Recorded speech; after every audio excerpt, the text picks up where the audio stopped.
Today we're going to be showing you how to make a rich, creamy, whipped body butter with a natural, delicate scent without the need for any added essential oils or fragrance oils. So if that's your thing, stick around.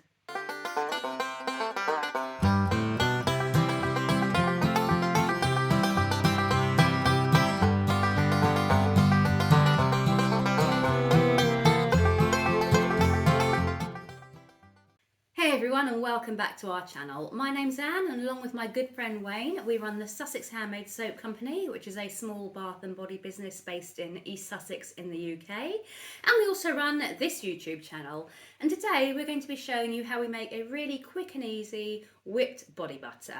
And today I'm not going to be using any additional essential oils or fragrance oils in our body butter because I want a body butter that is going to be better for sensitive skin, and I'm going to make the highlight of today's body butter our Monoi de Tahiti oil, which is currently sitting in a pot of warm water because it was supplied solid and I'll never get it out of the spout if it stays solid, so I've been melting it in the little cup for now. But the Monoi oil, and the reason I'm using this today is that not only is it a really nice oil for skin and hair, but it has also got the most gorgeous scent. It's basically coconut oil that has been infused with gardenia flowers, and that gives it a really pretty floral scent. It kind of smells like tropical shores and summer holidays and Caribbean islands. So I'm hoping that by using the Monoi oil, we can get a natural scent to our body butter without needing to add in any essential oils or fragrance oils.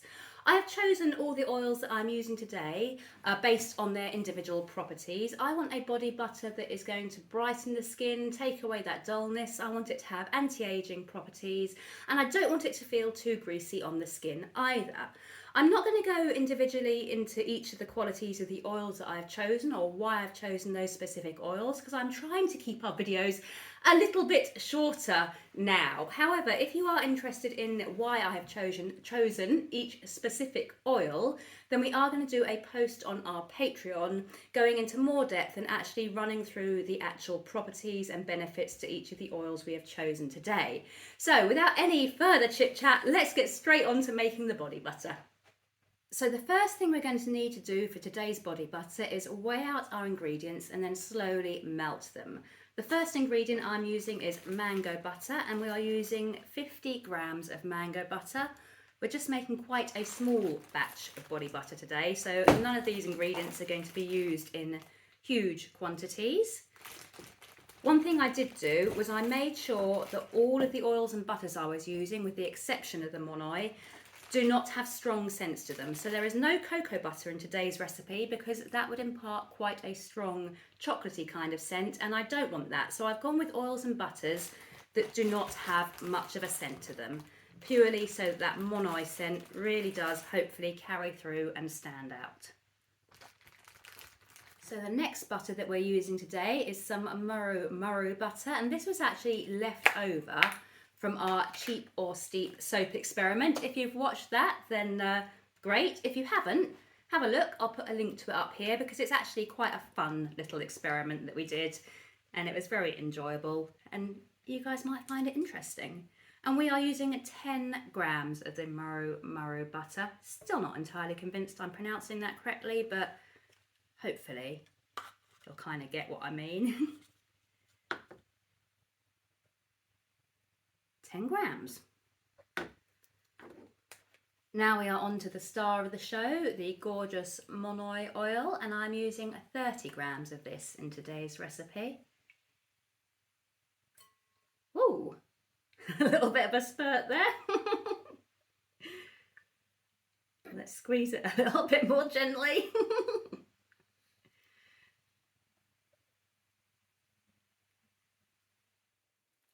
30 grams of that is in there now, and that smell, that beautiful gardenia flower scent is already hitting me, so that is a fantastic sign. Next we're going to go in with some broccoli seed oil, and we are only using 4 grams of the broccoli seed oil, so there is not a huge amount of it in this recipe. And then we are also using 4 grams of rosehip oil, which is also left over from our cheap or steep soap experiment. Helps if I pull out the little plunger bit first. So 4 grams of this going in. And I imagine this might impart quite a kind of orangey colour to our body butter. But we'll find out when it's done. And rosehip oil has got great anti-aging properties. It's used a lot in skincare. It is an expensive ingredient, but it is a very good ingredient to be using in skincare, especially if you are looking for anti-aging properties or help with acne scarring or things like that. And the last ingredient is some vitamin E oil. And we are only actually using 0.5 grams of vitamin E oil. And the reason for adding this in is that it works as a little bit of an antioxidant. And while that doesn't mean that it's a preservative, this is not going to preserve our body butter. It is going to help against the oils oxidizing, so it should hopefully preserve the shelf life of the butter just a little bit. So that is why we are adding in the vitamin E oil. So now we have weighed out all of our ingredients today. We need to melt them slowly over a pan of boiling water. So I'm going to do that now.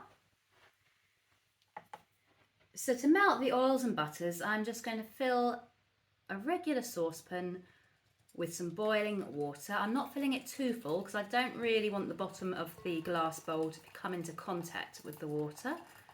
So I'm just adding a small amount in there.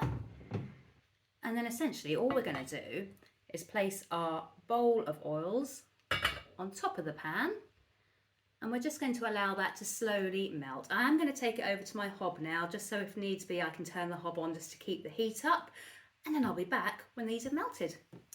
And now, as if by magic, all of our oils and butters have melted and combined together. And all I did when I had it on the hob was put it on a low heat, so the heat stayed in that boiling water. And every now and again I just kind of gently stirred it to combine, and everything is really well melted and mixed together now. And now, although it may seem a little bit backwards, is we actually want these to solidify again. So I'm going to put it to one side, allow the oils to solidify, and then we're going to come back and whip it up to get that gorgeous whipped consistency of that body butter that we're looking for today. So we left the oils in the fridge overnight to firm up, and we took them out this morning, and we've left them out of the fridge for just a little while to soften a little, so they're going to be easier to whip. As you can see, we've now got kind of a nice combination of all the oils, a lovely pale yellow colour, and all we need to do now is whip it up so that it gets that lovely whipped body butter consistency. So I'm going to take it out of the bowl and place it into the mixing bowl now, and it should be, hopefully, soft enough to come out quite easily, which it has. I think I'm going to need to take this off here to transfer it in. So I'm kind of just breaking it up a little bit, so it's going to make it a bit easier to whisk. And then I'm just going to decant into the mixing bowl. And I'm hoping it's going to whip up okay. This isn't a huge amount of butter, so I'm hoping it's still going to whip it up nicely. Only time will tell. So all of that butter is in there now, butter and oil. And we're now going to add 3 grams of arrowroot. No, we're not.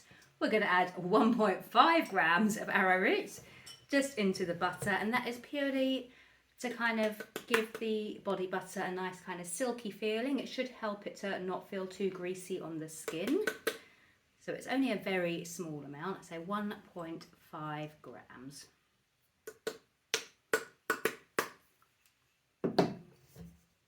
There we go. Now I'm going to attach it to our mixer, and then we are going to get whipping.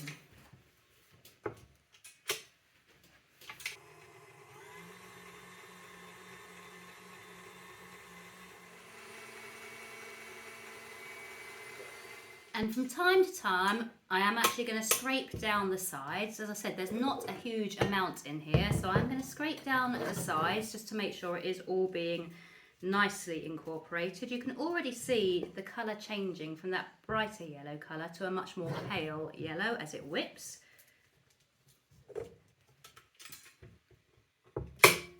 And back to whipping.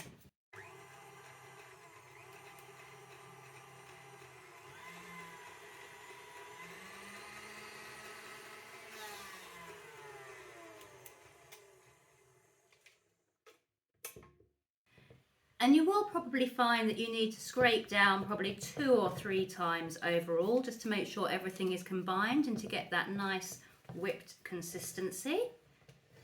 This is scraping number 2, so I'll give it one more whip, see how it's looking, and then determine from then if we need to give it another scrape down or if we are good to decant into our tins.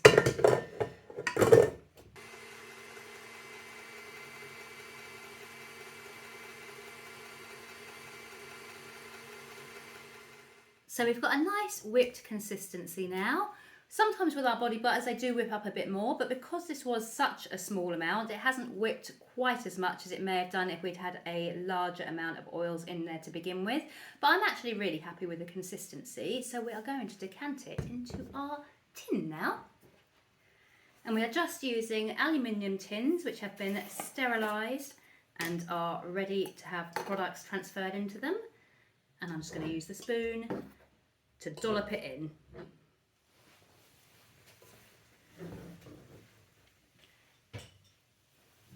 So just carefully decanting the butter into the tin now.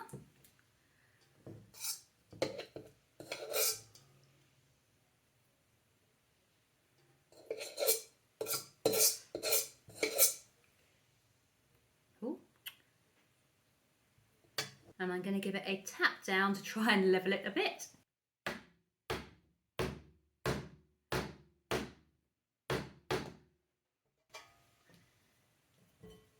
And I'm actually going to switch to my spatula because I think that's going to be a lot easier than trying to get it in using the spoon. The spatula gives much better pan cleaning than the spoon. You guys know what I mean, I'm sure. You can scrape the sides better with a spatula than you can with a spoon. I think that's what I was trying to get at. So here we have 1 tin of our quick and easy whipped body butter, and it is a gorgeous pale yellow colour. And in terms of shelf life, when you are thinking about how long you can keep this product for, you'll either be looking at 6 months or the closest expiry date of any of the oils. So whichever oil that you were using that had the nearest expiry date, if that is less than 6 months away, then that will be the expiry date of your body butter. If it is further than 6 months away, we would say to use it within 6 months. Now it's time to test it.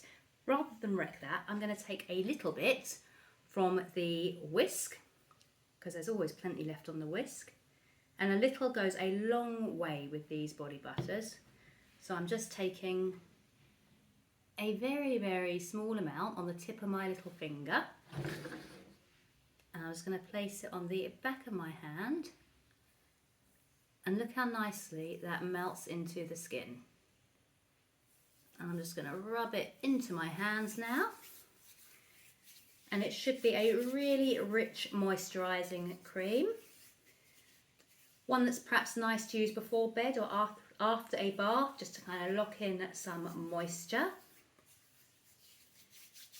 And don't use too much, because if you do use too much, it is going to feel greasy no matter what. But this should be lovely and moisturising, should brighten the skin.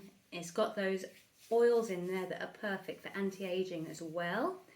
I would probably use this on my face before I go to bed. It's kind of like a night cream, to be honest.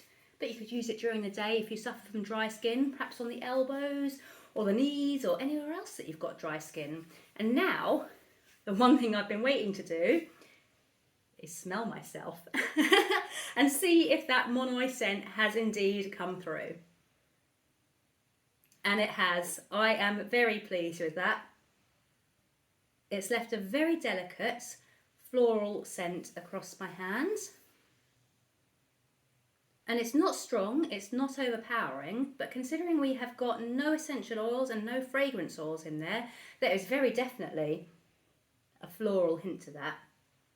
And it is absolutely those gardenia flowers that are coming through. So I am very happy with how that has turned out. I'm going to give it kind of 10 minutes to properly sink into my skin, because we do say allow kind of 10 minutes for it to kind of properly be absorbed. But first impressions, really happy. My skin feels moisturised. It's not feeling overly greasy, and I imagine in 10 minutes or so, it's going to feel like it's just properly sunk into my skin. So, as you can see, that was really quick and really easy to actually create today.